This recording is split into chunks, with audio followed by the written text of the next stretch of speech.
What is going on YouTube? This is thisis coming back with another badass video. No, I'm just playing. But hey, this build has got to be best in slot for 1v in or small group play. But I'm gonna tell you something. If you're running around in a big ass group, you got all kinds of people around you. You're probably not gonna want to use this build just because there's gonna be a bunch of other builds that are a lot better, like medium armor, dual wield, that kind of stuff. So anyway, we're just going to get right into it. I don't want to waste nobody's time.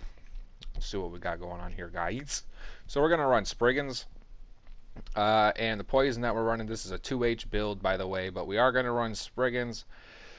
It's a hindrance poison, and then on the bottom, it deals 1,772 poison damage to your target, restoring 1,392 health to you per second for 2.4 seconds. You can change this over to a different poison. It's not that big of a deal. It's just a poison.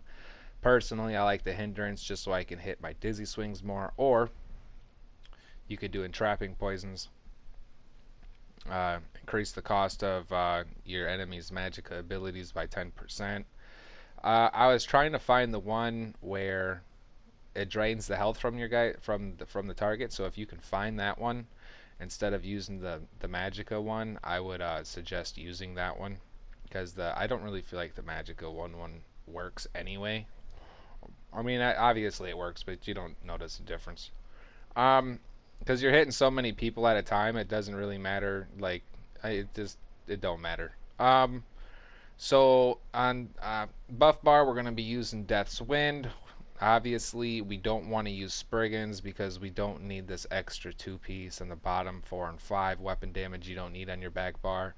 Neither do you need the penetration, but with the 2 items, you do get 2,871 physical resistance, which is good. So we're going to run a sword and shield of that, and you can make this set if you don't know where to make it. Right here. In Oridon, you can make the set right there if you don't know. So yep, and then oh yeah, and then on this sword we're going to use a weapon damage enchant with an infuse, because you want, when you swap over to your back bar, you're going to want that to proc and give you that weapon damage every single time. You don't want to, hit them and then think that you have the damage on there. Like, you could use like defensive, I guess, but I mean, I would stick with infused.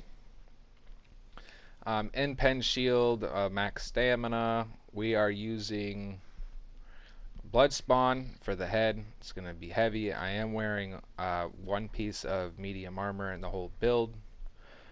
Chest, we're going to be running 7th Legion, because a lot of people don't think this is good. This is a good set, but honestly, it is a really good set, because if you look at, the 5th item, when you take damage, which I know that the whole key is to not take damage, but I mean, come on, when are you not going to take damage? You know what I'm saying? It could be anything.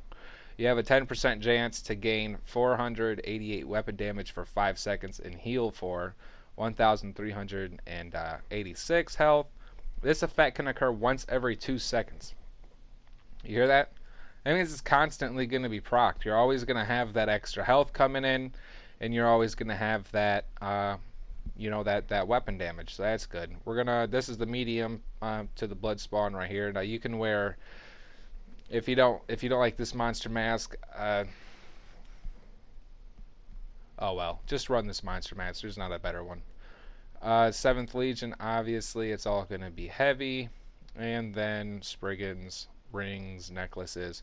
We're going to run all weapon on this because it's not Fury.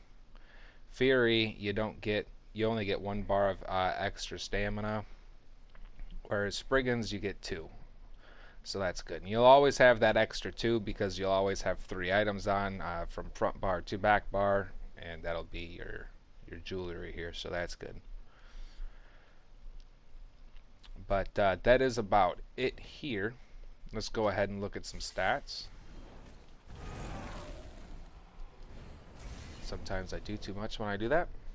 Alright, Magicka's at 9k, maximum health is at 24, max stam is at 33, Weapon damage is at 3,466. Stamina recovery is at 1,212. Health recovery is 630. Magic recovery is 575. Physical resistance is 21. Spell resistance is 21. And critical resistance is 3k. And now, we didn't even have the, did we have this on when we went in there and looked at it? Yeah, we did. Okay, so we swap over to the back bar here. We're just going to do this to look at defensive buffs here. Oh yeah, by the way, the weapon crit is going to be at 34.1. So I'm just throwing that out there. Sorry, I didn't catch that. But spell resistance is at 25. Physical resistance is at 28k. So you're almost completely maxed out on that. Once your blood spawn procs, night blades aren't gonna hit you as hard. So I mean that's good considering you can barely hit them as is. Champion points. I'm gonna stop. Now there's a couple of them like this one right here. I just threw them around. I mean there's so much CP in this game. I don't know. I've been messing around with other things. There is something in here that I wanted to show you though, but you can go ahead and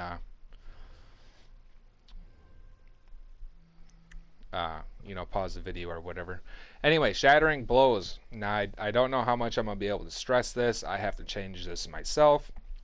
Remember, you are not running Hunding's Rage. This build is going to smash other heavy armor builds, pretty much. And what's not running heavy armor anymore?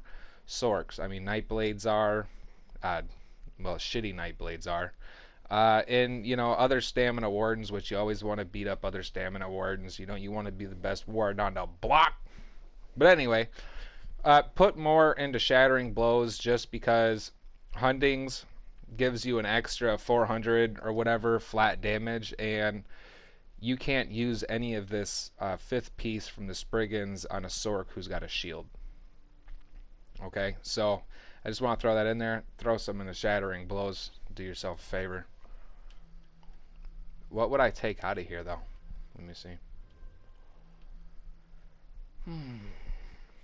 I would take a couple out of Bless because you only want this at like 5 or 6%. You don't want to smash it up too high.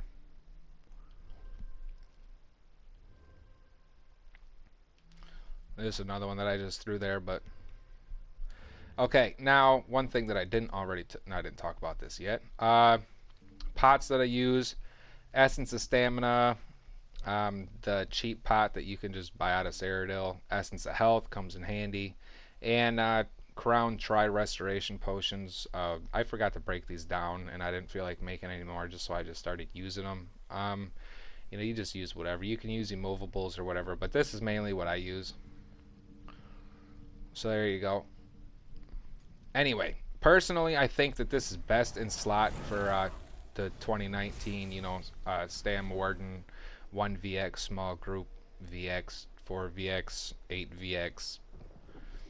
Don't 8VX. It's not even 8VX anymore. That's just like a medium group versus a Zerg at that point.